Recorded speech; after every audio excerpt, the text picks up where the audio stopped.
Tanah airku tidak kulupakan, kan terkenang selama hidupku.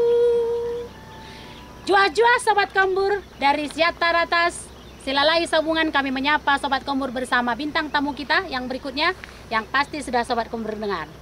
Bung Edi Kelengate Berutu. Selamat pagi, Horas, jua-jua, majua-jua. Tanah airku tak akan kulupakan. Bung Edi, apa yang membuat tanah dairi Kekelengan ini istimewa? Pertama-tama, ini adalah tempat kelahiran ayah saya. Dan tentu, opung-opung saya. Jadi secara historis keluarga kami, saya memiliki arti khusus terhadap Kabupaten Dairi. Yang kedua, selempeng tanah Dairi ini merupakan bagian dari kawasan Toba yang luar biasa, yang sudah diresmikan oleh UNESCO menjadi kaldera Toba. Dua hal yang ini yang membuat bagi saya pribadi tempat ini luar biasa. Berarti tanah dairi Kekelengan ini adalah tanah yang kaya. Amin.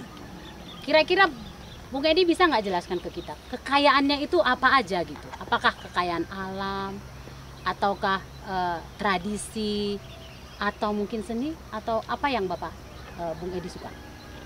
Tentu yang pertama itu adalah alamnya. Alam ini yang diakui oleh seluruh dunia merupakan kaldera terbesar sepanjang masa. Istimewa dia. Tetapi yang juga penting, yang tidak ada di mana-mana, adalah budaya masyarakatnya. Kebiasaan-kebiasaan masyarakatnya, keyakinan-keyakinan masyarakatnya, yang tercermin dari berbagai aktivitas sosial, tercermin dari berbagai elemen dan komponen dalam hidup. Kita perhatikan, kalau kita datang misalnya ke Kabupaten Dairi, di beberapa tempat ada ukiran-ukiran, gerga disebutnya, sangat unik, dan masing-masing itu memiliki arti. Ya, itu menjadi komponen penting di dalam struktur rumah di Kabupaten Dairi ini. Lalu kemudian baju, sandang yang luar biasa, khas, baik itu bahannya maupun coraknya, dan ditenun oleh ibu-ibu yang sangat telaten dan jari-jari yang sangat cermat, menghasilkan karya-karya luar biasa. Makanannya, permainannya, bahasanya, lagu-lagunya, itu yang membuat istimewa. Kalau kita memandang nih, sejauh mata memandang, kita melihat ke sebelah kiri, ke sebelah kanan, ini indah sekali. Ini alam yang, tanah Dairi ini diberkati dengan alam yang begitu. Apa kira-kira yang menjadi mimpi Bung Edi untuk mengentaskan kemiskinan di tengah-tengah alam yang sangat begini? Pertama, ini harus dimiliki oleh seluruh rakyat Indonesia. Ya, khususnya kita semua yang punya hubungan historis dengan tanah Kabupaten Dairi ini. Oleh karena itu, untuk mewujudnya saya ingin memanggil semua siapa saja, dimanapun kita berada, untuk mari kita pikirkan, kita berkarya untuk tanah yang luar biasa ini, kampung halaman yang luar biasa ini, dairi ini. Anda tidak perlu secara fisik ada di sini, tetapi pemikiran-pemikiran, gagasan, apa saja, sekecil apapun, kita ajak bersama-sama untuk membangun kampung halaman kita. Dairi calling. Dairi calling. Dairi calling. Dairi memanggil. Ya, kita panggil semua untuk bersama-sama, karena memang ini, membangun ini, melestarikan ini, dan menceritakan ini, pengalaman ini ke seluruh dunia, itu adalah tugas kita sama-sama. Ya, keluar biasaan ini, yang kita kagumi ini, pasti berlipat kalau itu diketahui oleh warga-warga lain di seluruh dunia. Ya, oleh karena itu, dengan kita semua bergabung, maka cita-cita tadi akan lebih cepat berhasil. Ya, ada beragam etnis di Kabupaten Dairi. Ada suku Pak yang memang asli, lahir sejarahnya juga ada di tanah Dairi. Kemudian ada banyak juga masyarakat beretnis Batak Toba. Ada juga masyarakat suku Batakaro, kemudian ada Nias, ada Simalungun, juga ada banyak juga masyarakat dari Jawa. Ini tanah Dairi ini sangat kaya sekali. Kira-kira bagaimana Bung Edi nanti akan mengelola semua kekayaan ini menjadi sebesar-besarnya untuk kesejahteraan rakyat Dairi? Pertama-tama, kita harus membangkitkan rasa memiliki. Ya, kita harus memiliki, kita harus cinta, kita harus punya semangat untuk melihat ini mensejahterakan. Itu yang paling penting. Karena apabila itu terjadi, maka akan jauh lebih mudah. Bukan hanya tugas pemerintah pusat, apalagi hanya pemerintah daerah, semua kita harus bersama-sama. Itu yang paling penting. Bersama-sama kita akan bangun satu masyarakat yang cerdas, masyarakat partisipatif, ya, kritis tentu boleh, tetapi juga memberi solusi, dan tujuan akhirnya itu adalah membangun. Bersama-sama kita rintis setapak demi setapak, menjaga kelestariannya, dan membangun sumber-sumber sehingga bisa mensejahterakan masyarakat. Bersamaan itu kita juga harus membangun infrastrukturnya, ya, agar bisa mudah dijangkau, mudah dinikmati oleh kita sendiri, dan oleh tamu-tamu kita yang akan kita undang. Mobilitas masyarakat lebih mudah, mengangkut hasil pertanian dan perikanan kita lebih mudah, masyarakat ingin membeli juga lebih mudah, begitu. Termasuk juga infrastruktur yang sifatnya teknologis. Ya, karena kita bisa mengabarkan, mungkin nanti gambar ini bisa ada di mana-mana, dilihat teman-teman yang ada di Milan, ada di New York, ada di Singapura, tapi juga ada di Medan, di Siantar, dan lain-lain. Jadi, kita berbagi bersama-sama, bekerja bersama-sama, komponen masyarakat, komponen dunia usaha, komponen pemerintah, komponen media massa, dan para pemikir di universitas, kita bersama-sama untuk membangun dairi yang luar biasa ini. Tanah Dairi Kekelengen yang kaya ini pasti punya produk-produk unggulan yang kira-kira ini akan menjadi target daripada promosi Kabupaten Dairi ke depannya. Bisa cerita ke kita, ke Sobat Komur nggak, Bung Edi? Gimana? Kira-kira apa produk unggulan yang mau kita promosikan nih dalam waktu dekat? Banyak sekali sebetulnya, tetapi kita harus memilih. Nah, waktu kita terbatas dan kita perlu memfokuskan sesuatu setahap demi setahap. Yang pertama itu adalah karena sumber daya manusia kita sangat tekun dan sudah memiliki keterampilan dari sejak nenek moyang kita, bertani. Bertani adalah sesuatu kekuatan kita, tidak peduli pandemi COVID. Bertani tetap jalan. Tetap jalan. Karena kita butuh makan. Apa yang kita tanam itulah yang dimakan, yang dinikmati oleh seluruh warga Indonesia. Jadi pertanian di Kabupaten Dairi itu adalah hal yang pokok. Oleh karena itu, kita pilih komunitas-komunitas unggulan yang kira-kira kita akan fokuskan dan kita ajak seluruh masyarakat untuk menanam dan meningkatkan produktivitasnya. Pertama adalah kopi. Kopi Sidikalang. Saya tadi menghirup kopi Sidikalang. Saya dengar ceritanya dari kawan-kawan Mas Pigas bahwa itu ditanam, dipetik, dan dikupas oleh ibu-ibu par kopi, ya, dengan suntingnya dan kain dan tudung gitu. Mungkin Bapak perlu tahu, podcast Kombur itu singkatan dari Kopi Sidikalang Makin Baik untuk Rakyat. Top, Itu dia. top. Kopi Sidikalang. Kopi Sidikalang. Oke, Itu selanjutnya. yang pertama, ya.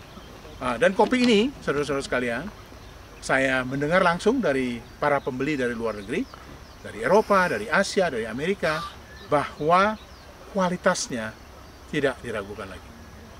Nah, ini yang perlu kita dorong terus, jumlahnya kita tambah, kualitasnya kita jaga, dan kita bisa mempersembahkan kepada seluruh masyarakat dunia. Yang kedua, tentu pangan.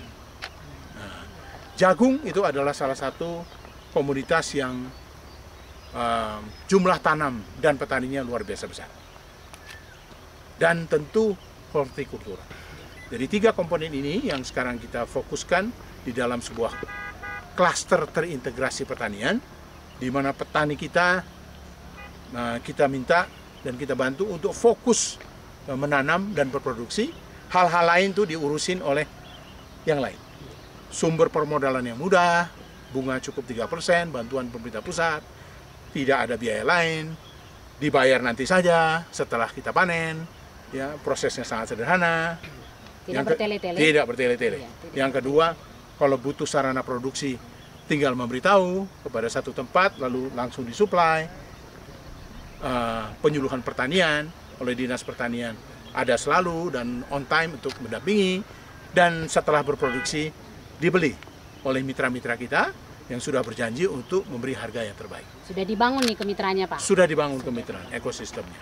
Selain pertanian, Selain pertanian, saya dengan bangga selalu setiap keluar dari Sidikalang untuk jumpa dengan tamu, dengan para pimpinan kita, menggunakan bahan yang ditenun oh iya, oleh ulos. masyarakat daerah. Ulos, sesuatu yang luar biasa. Itu dimiliki oleh hampir semua kita di seputar Danau Toba. Kalau nggak salah berarti Kabupaten Dairi, Tanah Dairi ini kan punya banyak beragam jenis ulos. Ini ada rencana nggak ke depannya, Pak, mendokumentasikan semua jenis-jenis ulos dan ulos ini untuk dikenal kayak luas? Karena mungkin orang hanya tahu, mungkin taunya cuma oles atau ulos, tapi sebenarnya ada banyak jenis ulos yang masyarakat luar nggak tahu. Karena kita kaya itu punya jenis-jenisnya. Ya, luar biasa pertanyaannya. Setelah saya diminta oleh masyarakat untuk memimpin, kami mengeksplor, melakukan diskusi-diskusi dalam kelompok untuk memperdalam pengetahuan tentang ulos kita. Ya. Ternyata memang ulos kita luar biasa, ya, punya kekhasan dan tidak dimiliki oleh suku-suku lain seputar Danau Toba. Iya. Tempat-tempat lain memiliki keunikan sendiri. Kita memiliki keunikan sendiri. Ulos Gobar misalnya. Nah, ini akan kita tuliskan dalam sebuah buku. Kita bekerja sama dengan Universitas Sumatera Utara yang memberi landasan keilmuan terhadap ulos-ulos ini. Lalu buku itu nantinya kita akan gunakan untuk mengabarkan kekuatan budaya dan kualitas dari ulos-ulos kita.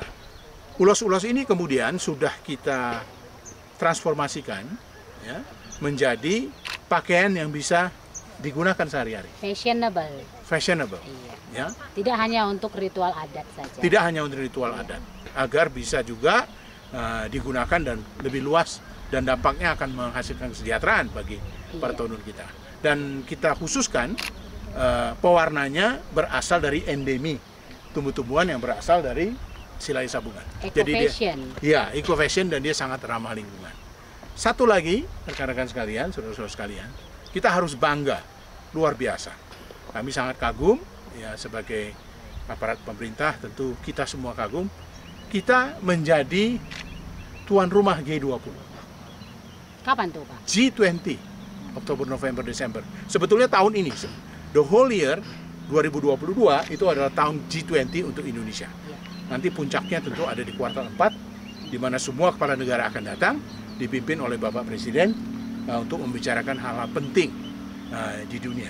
Nah, sebagai bagian dari G20, itu ada Women 20, ada Business 20, macam-macam.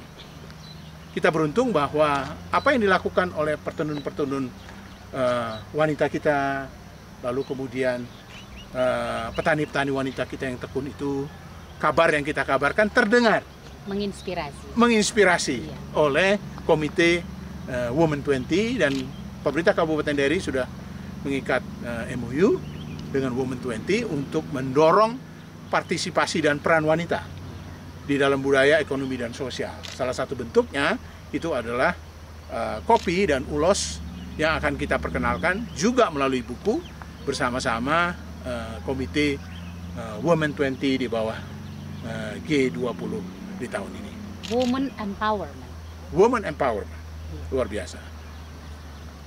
Kita tadi sudah bicara pangan, bicara kopi, jagung, kemudian tadi Sobat Komur kita tadi udah bicara ules, kekayaan ules.